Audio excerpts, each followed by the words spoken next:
Once upon a time, in a quiet forest, there lived a gentle elk named Elmer.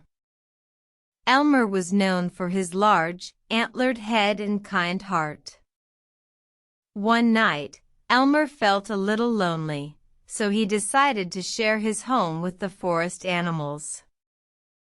He invited the rabbits, squirrels, and birds to come and share a warm meal with him.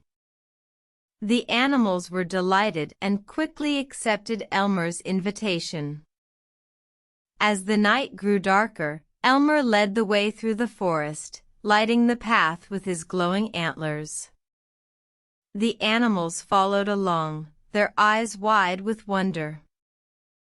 Inside Elmer's home, he had prepared a delicious feast of berries, nuts, and vegetables.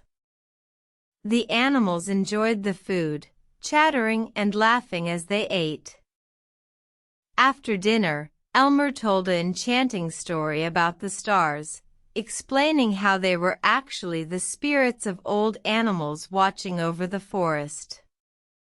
The animals listened intently, their eyes sparkling with curiosity. As the night grew late, the animals said their goodbyes to Elmer and headed back to their homes. Elmer closed the door, and the forest returned to its peaceful silence. From that night on, Elmer continued to invite the forest animals to his home, creating a special bond with each and every one of them. And the forest became a place of friendship and unity, where every creature felt loved and cared for. The end.